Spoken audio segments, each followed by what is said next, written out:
Hoi hoi folks, good morning, good afternoon and good evening wherever you are in the world. My name's Sean, aka Uncle Frogface, and welcome to today's video.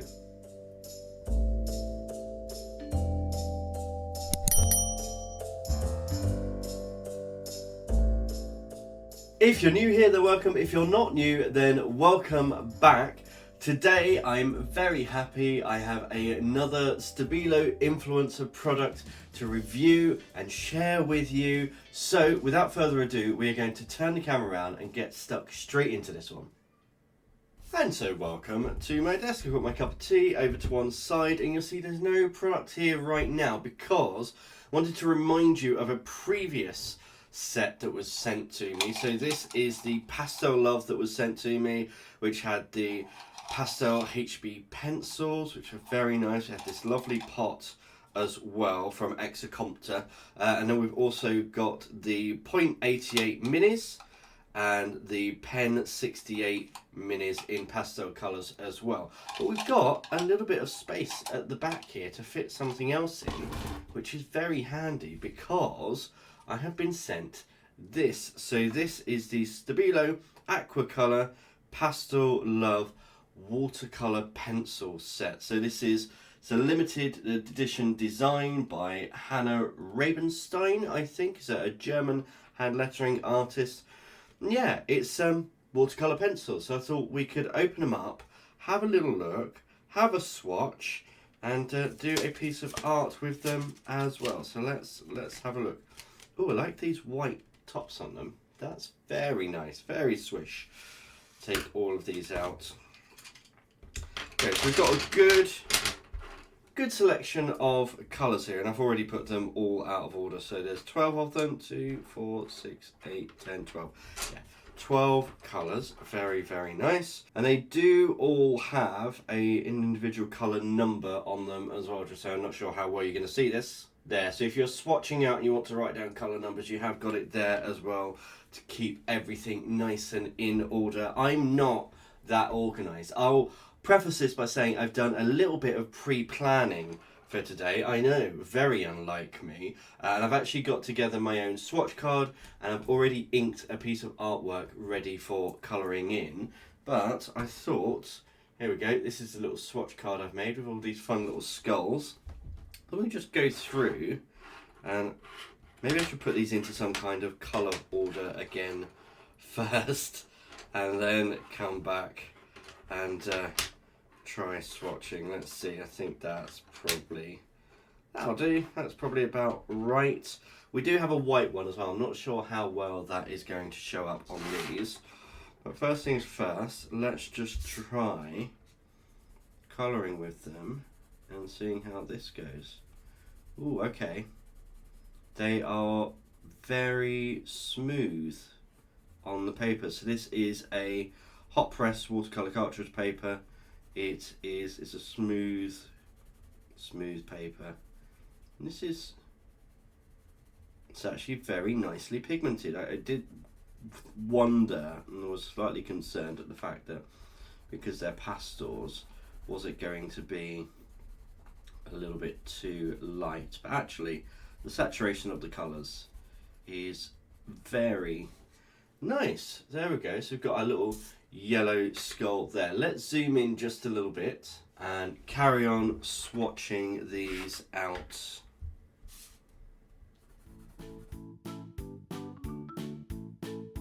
And now seems like a perfect time to say thank you to the Patreon members. We may be few in numbers right now, but we have a lot of fun over on the exclusive Discord channel, and they're enjoying the perks of the Patreon membership. So if you'd like to join and check that out, there is a link down below.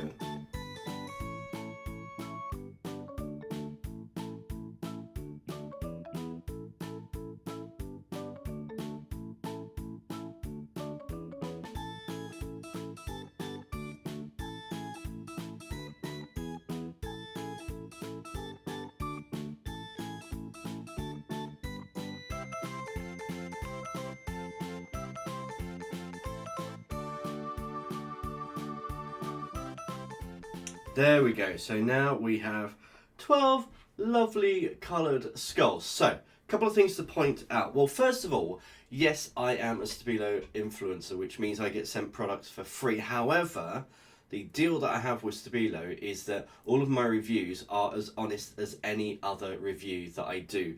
They know that, and I will happily call out things that need to be changed or that I'm not too happy with, as well as the things that I am. So, with that being said, we have two oranges here. That's this one and this one. And on the camera, they look virtually identical, and they are very similar. However, this is a much more yellow orange and this one is more brown, and I'm hoping that when we put some water on there that might show the difference in the colours a little bit clearer.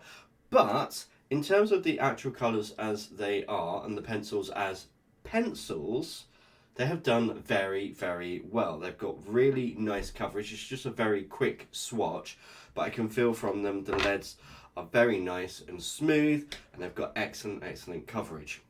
So now what we need to do is just hit these with a little bit of water and see what the dispersal of the pigment is across the page. And to do that, I need to get a water brush, which I probably should have prepared beforehand. So I'm going to go and do that now, and I will be right back. There we go, I have a water brush. It's just an old cheap one, but it will definitely do the job. So what I'm going to do is I'm going to go ahead and I'm just going to colour in half of this with the water, because this is a swatch sheet. The importance of a swatch sheet is for us to know what the material looks like in different states. So if I go ahead and wet all of these, then great, I'm going to know what they look like as watercolours, but not as pencils. So I want to make sure that I'm giving as much information for future me as possible. So I'm going to go in and on just one side, right down the middle. There we are. I'm going to go ahead like that, and already you can see how flat and different that colour is, which I'm actually very happy about. So far, that looks great. So I've just got a piece of tissue on the side just to clean my brush between colours so we're not mixing. But let's go ahead and do the rest of these just on one side, so we can see what they all look like as watercolours.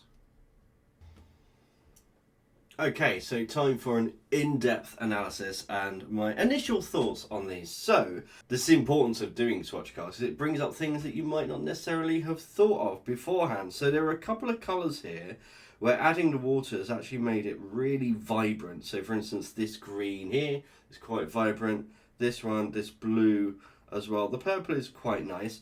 The pigment dispersal across the page, also very good, with an exception. So this one up here, the pigment is not as good. This kind of pinky peachy colour, not as great. And unfortunately with the two oranges, even adding the water has made them more similar, not less similar. So it's actually made them a little bit closer in colour. So if it were me, I would have had, we've got this very pinky red, I would have swapped out this one or this one for a more orangey red just to round out the colour, and maybe substituted this one for something else. But all in all, actually a really nice set, and we can definitely work with this. So you may be saying to yourself, Sean, why are you swatching on tiny little skulls? Well, firstly, why not? It's a bit of fun. I mean, why not? I love skulls, and to prove that, I have created a piece of artwork that we're going to be doing today. Let me just zoom out for a second. So, the piece that we're going to be doing today is this candy skull, which is just a fun little piece that I designed this morning. I don't know why, I was just in the mood. I thought it would be a good way to try out lots of different colours on one piece. So, just like I did with the swatches, I'm going to go in with the pencils first and see how that looks, and then I will decide what I want to go in with the water brush and smooth things out and change the look of the colours in some areas. So I've got my cup of tea over here. I'm going to take a couple of sips, and then I think it's time we get into a time lapse for this watercolour piece. I'm going to sit back and let you guys just enjoy the time lapse for this one. I'll put on some background music, you can chill out and listen to that as I colour in this sugar skull. I will just quickly say, whilst I've got your attention, that YouTube has been very kind in telling me that less than a third of my viewers are subscribed to the channel, and as we know, a YouTube channel lives and dies by its subscribers. So if you would like to see this channel continue and you want to help and support, all you have to do is click that subscribe button. It really does make a massive difference. And of course, if you don't want to miss any future videos, then hitting the notification bell as well. And if you really want to be extra special and nice, you can always give this video a thumbs up and a like. It is all very much appreciated. Anyway, for now, let's get back to the time lapse and you can enjoy the rest of this with some nice, gentle background music.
There we go, all finished. I had a lot of fun with these pencils. So I use watercolour pencils fairly regularly, and these are definitely worth checking out. They are very, very nice pencils. In fact, they are going to go and live in the pastel pot over here, so they're on my desk and I can reach them very quickly. As I said, apart from the issue with the two very similar oranges and the pinkish peachy colour not dispersing quite as nicely as the others. Everything else was great. So this is a limited set, the Pastel-Love set, so it is a limited set of colours. There are other Stabilo watercolour pencils available, obviously, so I think I have some. I will do a review on those as well if you want, but I think this guy needs a name. So leave a comment down below, tell me what you think his name should be. But for now, as always, I really hope you've enjoyed today's video, and until next time, goodbye.